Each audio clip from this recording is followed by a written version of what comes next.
monstrous over there. What's up, y'all? DT2 Comics Chat here. And I'm here to talk with my good friend, David Nemesis Howard, about his latest Kickstarter project. It's the Space Monkeys. What's up, Nems? What is going on? Let me adjust this camera, man. I'm messing with stuff and messing everything up. Hey, what's going on, GT? It's been a hot minute since I saw you. Man, I am so excited to be on here with you and be able to talk about, my project Space Monkeys and just hang out again, man. We haven't seen each other in a while, so we've been busy doing our other stuff and everything going on. So normal life stuff, but yeah, man, I'm excited to be on the show with you and talk to you about this. All right. So the first thing I'm going to do is I'm going to let people see your original crawl with your original music. Okay. Because your second one is edited, and we'll talk about that one. But let me pull up your first one. Okay. So people can see exactly what we're talking about.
That's awesome, man. That's awesome. Thank you. So tell us a little bit about this project. Like, what sparked it? What gave you the idea to get it going? Okay, so you are well aware of Blood World. It is a project that is kind of on hiatus at the moment, but it is one of those things. It's a passion project. I will always come back to it, and I know a lot of other people, including you, that were passionate about it. And it was hard science fiction. Mm-hmm. And so I created the first comic book in the Blood World series, which was Phoenix Throne. And one of the things I did in that comic is I wanted to have it feel like the comics that you and I grew up with in the 70s and the 80s, where it had the ads in it, and then the back page was always an ad. Mm-hmm. And so you and I both know one of the ads that was on the back page a lot of the time was Sea Monkeys, right? Yeah. Which was a total scam. My parents never let me get Sea Monkeys, which was probably good. It would have been a waste of money, But so I'm sitting there, and as I'm putting this comic together, I'm looking at the back cover, and it's blank. I'm like, what am I going to do? And I was like, Space Monkeys. So I contacted one of my friends who's an artist, and I had him do some sketches of Space Monkeys. I told him what it was all about, and I wrote up a whole ad campaign for Space Monkeys, like a fake ad campaign. And sure enough, we put a fake ad was the whole back cover for Space Monkeys, including a little thing where you could cut it out and send it in for your Space Monkeys. I mean, you wouldn't get anything, but you could send it in. So we did that, and and Phoenix Throne launched, and we funded. But by far, people in general, like people who were not interested in Phoenix Throne at all, were more interested in Space Monkeys. Like everybody's telling me. My wife is sitting there telling me, it's like, I love Space Monkeys. I was like, what? I was like, this is, I'm doing science fiction here. She's like, no, I want Space Monkeys. I was like, but I'm doing Phoenix Throne. She's like, oh, Space Monkeys. And I just kept hearing it from all sorts of people. So finally I was like, well, you know what? I enjoy Space Monkeys. I enjoy writing them. I had written them at that point. I enjoyed the concept. I was like, okay, let's see what I could do with it. So I sat down and I started thinking about, well, what can I do with Space Monkeys? And I'm sitting there thinking about it. I was like, well, I love science fiction and I love parody movies, especially like Mel Brooks stuff, things like that.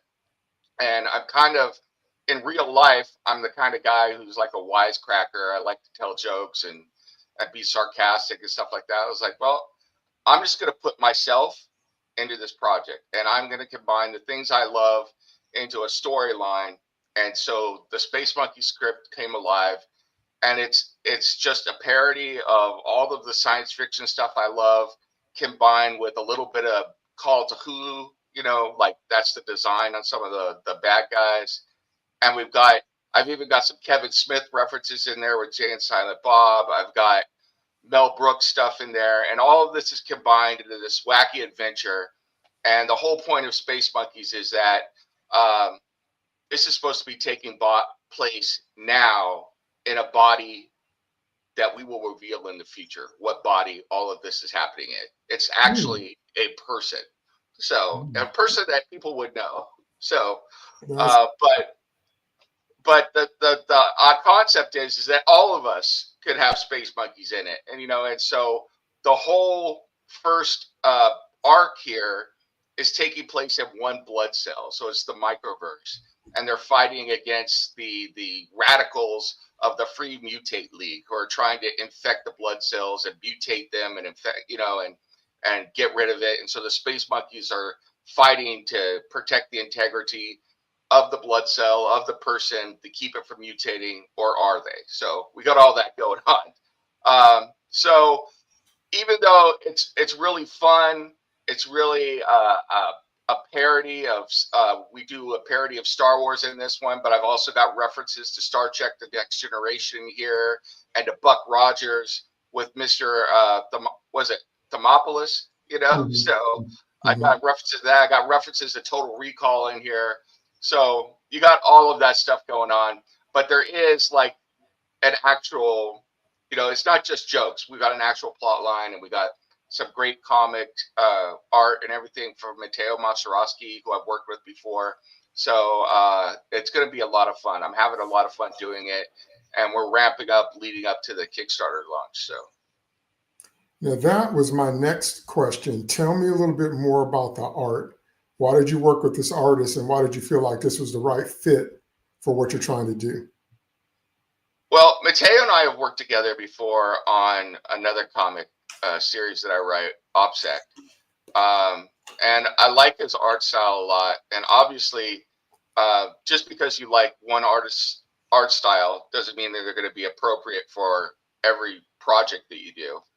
But when I was first thinking of Space Monkeys, the original concept that I had was that it was going to be a children's cartoon in the future in Blood World, and I still have that idea in my head to work into Blood World later on. But I was going to say, that's really interesting. That's really interesting. yeah, and I still want to do that. And so it's like I'm thinking that this is like carrying on into the future type thing. But the whole point is that this is a children's cartoon based on reality that people don't know really exists. And so, um, with that in mind, it needed to be cartoony, but have that level of cartoony violence that you would get from, I don't know, Looney Tunes, or the kind of things that they can get away with in Looney Tunes or get away with in Animaniacs and stuff like that. That if you did it in a more serious note, is almost gruesome. You know what I'm saying? I So know. yeah. So I mean, like here, I mean, we've got some great just shoot 'em up science fiction fun going on. But because it's cartoony and everything, it really gives you that classic science fiction feel, and it feels like a cartoon or something that you would watch on, in Saturday morning cartoons back in the day, which is Right. really what I was looking for. And then, so that was the art. And then I've actually taken a leap and kind of stretched my boundaries on this. So I'm actually doing the color and the lettering on this Oh, myself. So, and I really wanted to go for, Mateo did some color and I liked his color, but I really wanted something more vibrant and really get that feel of the comics from the 80s where the colors really jump out at you, almost like that, the four color comics, stuff like that. So, this is kind of my own style based on the way I used to paint miniatures back in the day. And so, yeah, I mean, I'm working on it, but I'm having a lot of fun doing it, and it's allowing me to kind of, I guess, stretch my horizons or expand my horizons to do more stuff. So, you know, I'm still never going to subject anybody to my actual drawing because they're not, you Well, know. anytime we can bring all of our geeky tools to the table, Mhm. all the arrows we have in our quiver, that's always a lot of fun. Yeah. When you get a chance to stretch every muscle you have. So you're using your love for retro stuff, and you're using some of your favorite content from back in the day, along with some new coloring techniques and all that. So I know you are all in this. I could even tell by the scroll. I could tell by the lettering. I'm like, yep, that is Nems words. Yeah. Because I Not know only it's that, time. the planet behind you right there. I mean, Uh-huh. you'll automatically get this. Their home planet is Planet Galaga. So, Oh. you know, And it looks like an atom. yep, Yeah, yeah. absolutely. That's awesome. That's really, really awesome. Okay, so next I want to know, what if this goes, let's just take the limits off, and Okay, let's say you get an offer from Netflix to turn this into a cartoon. okay. What would that look like? Oh man, if we turn this into a Like cartoon how for many Netflix, episodes? Who would you want to get to voice your characters? Stuff like that. yeah, man. You know what? I never really thought about that. Let me think about that for a second. So, if we were doing this, I would definitely want this first season of a Space Monkeys cartoon on Netflix to be. I would probably want it to be short. I would want it to be a hit it and get out, like an 8 episode season, Okay. so we would get something really quick. Yeah, like this first arc, that's probably the amount of issues it'll be in, and they're going to uh, the ripoff star that is in the part of the story, which happens to look like the weapon from Kroll. I don't know if you remember that movie, that old I movie. love Crow. What are you talking about? I remember Yeah, that movie, The yeah, Glaive. I love The yeah. Glaive. So yeah, the glaive makes an appearance in this. In fact, it's a huge part of the story going forward. So I mean, like I said, there's all sorts of. If you are into science fiction from the past 40 years, you are gonna love it. I can tell you that some of the stuff from Serenity is gonna make an appearance in future issues. I mean, we're gonna have all sorts of stuff going on. So. Wow. Yeah. And so, yeah, so I would like it to do an 8 issue arc and get in and out. I don't want it, I wouldn't want any like filler stuff and like that. As far as people voicing them, I think, yeah, great movie. I love that. I It's, think, it's the most ridiculous weapon in the world, but I still like it. um, I think that for the robot, which is Beep Bop Boop and Little Deuce is, yeah, Little Deuce Oh, is the Quaid robot inside Beep Bop Boop. So Beep Bop, Little Deuce only speaks in Morse code, so he could be. It's just a computer thing. But Beep Bop Boop is roughly based on, like what was the name of the robot from Lost in Space? So, or robot. It was yeah, robot. yeah, or C3PO also, like Anthony Daniels, I don't think is with us, but it would have to be a voice actor, like a British voice actor. It's very proper. Meanwhile, his nemesis is called, I forget what I'd have to go back and look now. I can't remember because he's only got a small part in this first script, but he's based on Data from Star Trek: The Next Generation, and he's the assistant to the princess, and the two of them hate each other. So the one thinks he's a fop, and the other think, yeah. So they're like going back and forth, and so and he's a big Worf fan, so we call it something different. So that's going on, and then the second mate of the Cosmic Plantain is Huey, similar to Chewie, giant space monkey who grew too long and has a ZZ Top beard. He's naked except for a long ZZ Top beard that strategically covers the bits we need covered the whole time. So he just needs to roar and everything. But I would love to get Fred Tatasciore, the guy who played Hulk in a lot of the old Marvel movies, to do Huey. I think he would be great to do that. That's this guy, right? Yeah, that guy. Okay. And then the guy all the way on the left, that is Beep Bop Boop, and Little Deuce is in his chest there. So, Okay. yeah. And then Captain Solo there, Solo Mateo, that's his name. So, I gave a shout out to the artist. So I named him. His first name is Solo, and his last name is Mateo, because my artist name is Mateo. And he's obviously a Han Solo spinoff. And actually, you know what? I think the guy who would be great for that is a guy who is straight out of Spaceballs. So Bill Pullman. So would do great as that voice. So which would be pretty cool. And then for Princess Sabrina, I can't believe I'm going to say this name because she's not my favorite a lot of the time, but she would have the voice chops to pull it off. She's got the sassiness to pull it off, and her character from Scott Pilgrim pretty much fits it. And I would say Aubrey Plaza. So, okay. Yeah, that would as be Princess, interesting. yeah, it would be interesting. So like Bill Pullman and Aubrey Plaza with that, and then there's some other minor characters, but obviously I will say that I will hold off on that. But there are. Let me think about. Hold on. Let me think for a second. Yeah, I've already talked about it. The Leonardan oracles make an appearance in this. Do you catch that reference? The Leonardan oracles? No. All right. Leonardo is the name of the city where Jay and Silent Bob are, and Kevin Smith stuff. So in New Jersey. Okay. So Bluntman and Chronic, their Space Monkeys versions show up in here frozen in carbonite. So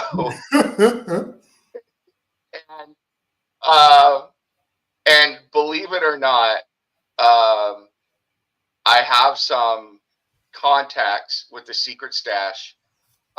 They're interested in Space Monkeys when it comes out, and I may be able to get this in Kevin Smith's hands, which would be huge. So That's I'm awesome. hoping that can happen. So Also, that is. I do some voice work too. So if you have a character you have anybody for, I would love to do it. Well, that's one of the things is that you're talking about Netflix, but obviously everything you need money to do stuff. But one of the things I would like to do is turn this into a motion comic, eventually, and or like a short, an animated short. So I will need voices for that because I'm not going to be hiring Aubrey Plaza, Bill Pullman, but I would love to do that. You can see that I already did some animation myself a little bit. Yeah, I did. Yeah, so I did some of that, but I would love to do the whole comic and have that available when we do issue 2 as a add-on that people could buy, or something free that we throw in as a stretch goal for people and stuff like that. So I got lots of things that I would like to do as Space Monkeys. It's just a question of, time, money, and focus. So, because like another thing I would love to do is a tradable card game. I would love to do like a little tactical miniatures game with this, all sorts of merchandise. There's all sorts of things you could do with this. So really looking forward to it. No, all that sounds great. I'd love to be a part of that too. Now, what I'm going to do now, since you made all those references, I'm going to show the edited crawl because you use different music for this one. Yeah. So you use some music we're a little bit more familiar with. So let's check that out.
Planet Galaga. Yep.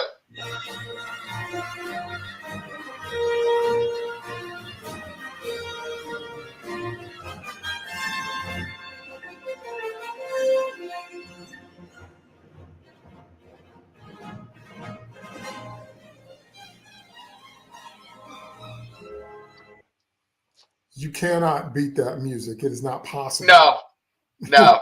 to do better than John Williams. I just knew if I put that up on YouTube or Kickstarter, like, and left it up there, that I'd get a strike or something. But man, it's like, and plus it was really long for a Kickstarter video. It's like it goes on for a while. But it's like if you're really into the nerdy words, you would appreciate it. But most people want to hit it and quit it. So I was like, okay, I get it. So no, I love all those dirty words. While I was watching it, this reminds me of Tron, except in a living body. Yep. So instead of a computer simulated world, this is like Tron, except with viruses and bacteria and stuff like that, which again is very, very interesting. Yeah, it's you know what? And I'm not afraid to admit it that we take inspiration from everything. So obviously a lot of this I took inspiration from a lot of those classic science fiction movies that I love to watch, including one that really inspired this, at least the initial idea, was Fantastic Voyage, which I love that movie, where they get shrunk down to operate on, I think it's a diplomat or something. And one of the scenes that I remember most from a kid is stuck with me forever. It's gruesome, but I thought it was cool, was when the guy goes outside the ship and he gets eaten by the white blood cell, so I'm like, it was pretty crazy. So, but yeah, I was thinking about that. I was like, that's such a cool setting, and it's like, and for space monkeys, they're supposed to be little and everything. Is like, it makes so much more sense to set it in inner space. That was back when I was doing, coming up with the whole concept after I decided to go forward with the comic. It's like, it makes more sense for it to be inner space than it to be galactic, And then, and in fact, that's another movie. I don't know if you remember that movie from the 80s or 90s, Inner Space. Yeah, I remember that with Martin Short and Quaid. Yeah. Yeah. So that was good as well. So yeah, it's like, it's one of those things where you get inspiration from everything. And I used to not really want to talk about it. And now I'm like, I'm honoring those things and then putting my own twist on it. And then of course I love parody. I'm a huge fan of Mel Brooks, so there are, this whole series, as long as I can, will be honoring Mel Brooks, with stuff from his movies and stuff like that. And, if you're a Mel Brooks fan, you'll get the references, but, there's even, I lifted a line from a Mel Brooks movie directly written by Richard Pryor, and it's in this comic book. So now you brought up an interesting point. You said something very interesting there. You said, I used to not to want to talk about it. Why is that, if I may ask? Because I was afraid that people, and this is one of those things, I guess I've gotten more confidence in myself, but I was afraid people would judge me as being a hack or, not original, because I was taking inspiration from people that came before and then putting my own twist on it, and it's like, it wasn't until I've been doing this for a while when I realized, that's pretty much what we're all doing. We're taking inspiration for the people that came before and then putting our own creative twist on things and doing our own things with it. But, it's like you're a musician. It's like all music has a lineage, you trace it back. That's right. Yeah. That's right. Well, that's what George Lucas did with Star Wars. He took all the stuff he loved about the B movies he saw as a kid and put his own twist on it. Yep. So there's nothing wrong with that. And all the great music composers did the same thing. They mastered the style of the masters before them, and then they developed their own style based on their mastery of that. So no, that's not hack stuff at all. Hack stuff is when you can't come up with anything new. So you hijack somebody else's content and you don't do anything with it but regurgitate. That's more hack stuff. Yeah. So no, I would never put you in that category. So don't feel bad. That is not hack stuff. But it's one of those things where it's like, I guess it makes me feel good that I feel like I've grown in confidence and you know, as an artist, you know, I hate to say that, but you know, we're artists, we're writers, are artists, you know, so I've grown in confidence as an artist to know, hey, this is what I like. These are my inspirations, and, you know, and be very honest about that while saying, you know, this is what inspired me to do this work, but this is all my original stuff. You know, it's the same way when I write horror stories. It's like there are horror stories that I've been inspired by. Twilight Zone is a big, you know, sorts of inspiration, but I have my own twist on all that stuff. And a lot of times I like to combine things together and come up with something new. So, but Well, that is a whole other discussion. So, Twilight Zone in particular was ahead of its time. It was groundbreaking. It was like Star Trek. It was designed to be thought provoking. So mhm. Twilight Zone took ideas, and it was a lot of it was monkey's paw stuff.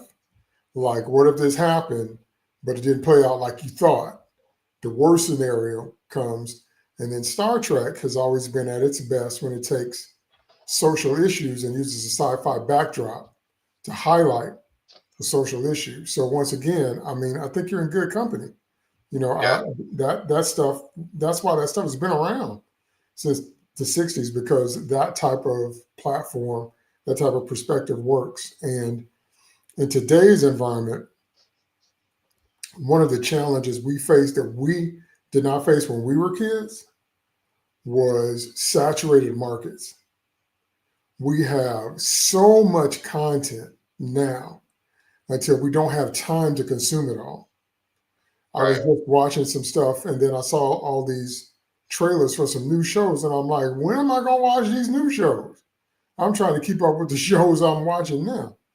Well, that's one of the challenges really breaking into hardcore science fiction. And it's the same way with horror as well, is that it's a niche market to start with. You know, so your people, your group of readers or consumers that like hardcore science fiction, like hard science fiction, is small already. You know, that's a certain group of people.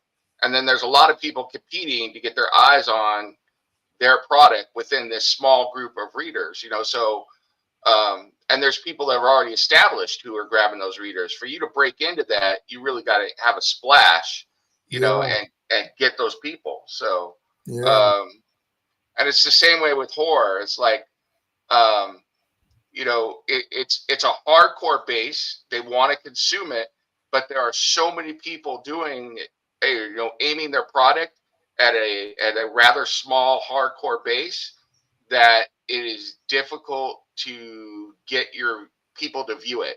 Meanwhile, and this is not taking anything away from the people who write this genre, because I've tried writing this genre. I've done some of this writing before. I will never do it again because I laughed the whole time I was writing it. I did it as a dare from somebody, and people actually liked it, and so I stopped because I was like, "This is not what I'm doing."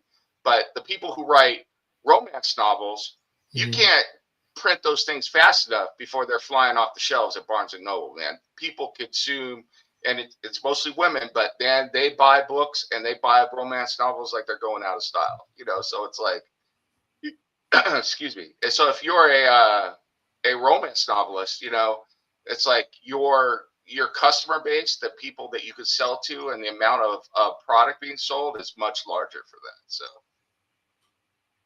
and Yeah, I've actually had my nieces and some female cousins educate me on some of that stuff, because I'm like, what would I know about that stuff? But it's huge. yeah, and to be fair, um, you know, there are occasions when I am buying presents for Mrs. Nem that Mhm. you know, she enjoys the occasional romance novel, and um, there are a lot of really good stories mixed in with the romance stuff. You know, depending on what genre you're looking for, there's some good stories in there. So, you know, they mix it up with that, but it's like I just can't get over it. I start reading some of the language in some of those romance novels, and I just I just start giggling, man. I'm just like, okay, it's like talks like that, you know. Like sometimes when I want to get when my wife laughing, like I'll grab one of those things and start reading it in a voice, you know. I'll be like, he approached her, and so, it just keeps going. She's just dying laughing. I'm like, who in the world is, doing this stuff? But hey, more power to them. So Different strokes, man. Different strokes for yeah, different folks. exactly. What I'm going to put on the screen now is your Kickstarter. And I'm Okay. going to also put this link down below in the chat box once we get done here so people can go to it.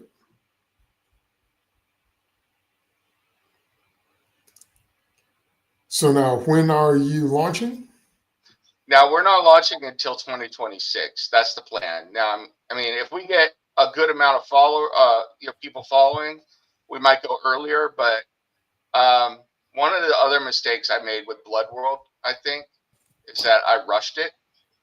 Getting the comic out and everything, and I am now taking the Orson Welles approach. There will be no wine before it's time. So so it's like, I want to grow an audience.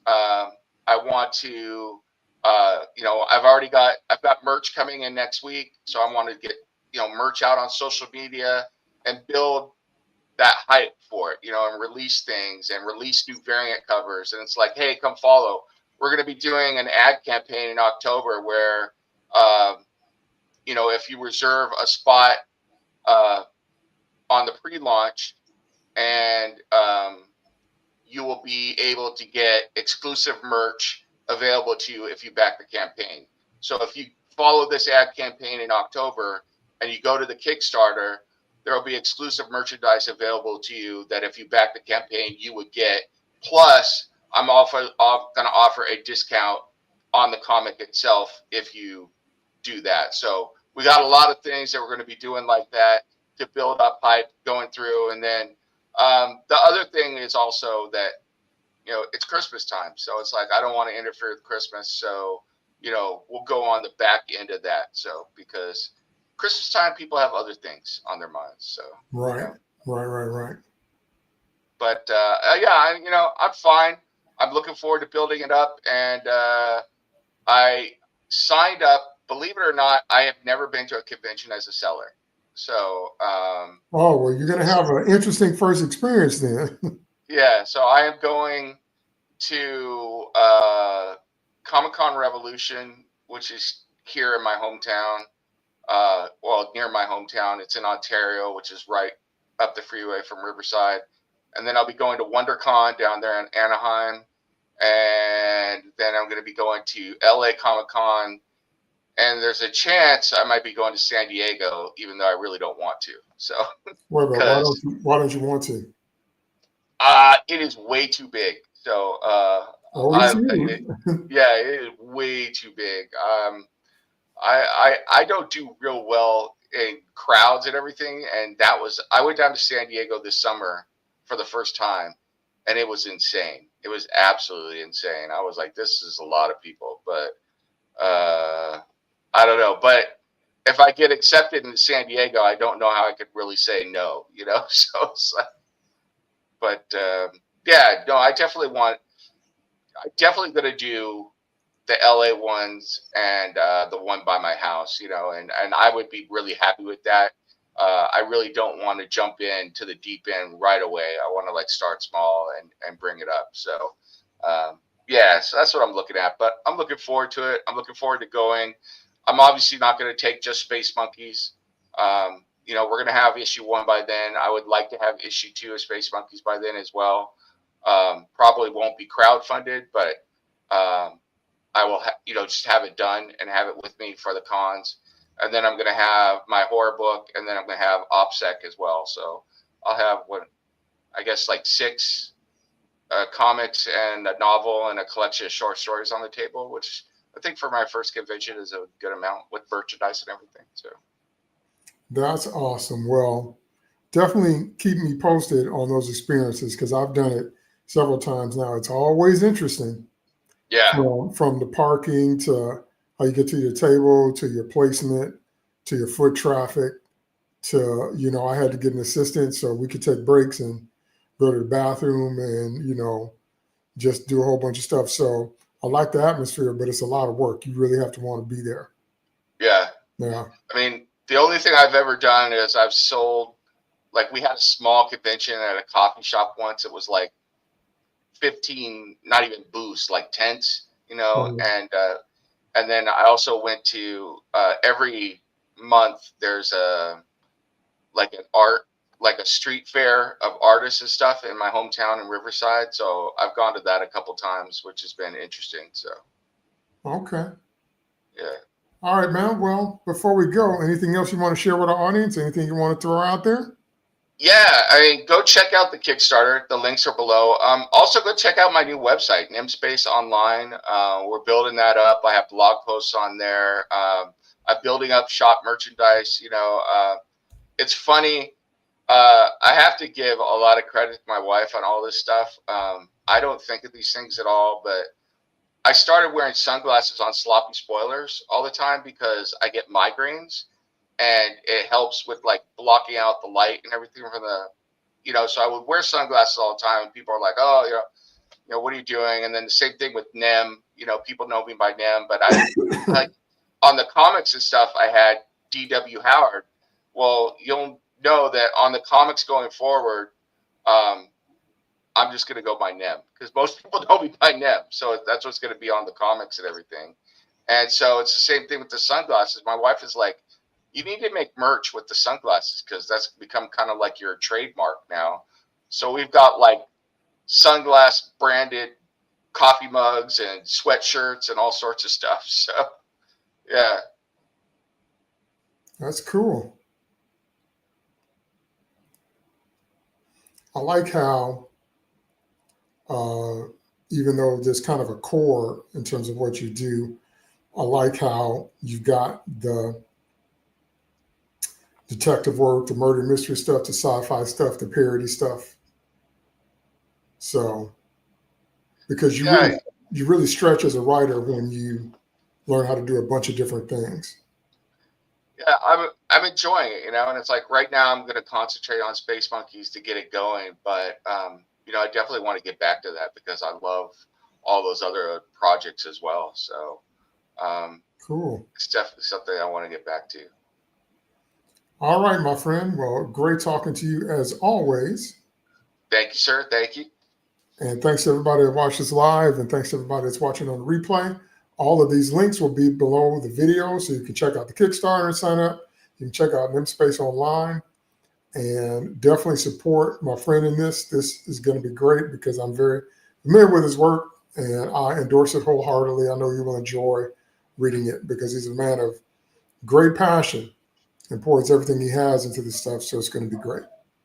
So Awesome. Thank you very much. you are welcome. Thanks for coming on. Absolutely, man. And thank you all of you out there for watching. And last thing I'll say is if you sign up for the pre-launch now, don't worry. You could still, if you're getting in on the pre-launch, you will be guaranteed to get that be exclusive merchandise available for you if you back the campaign when we go live. So don't worry about it. Cool.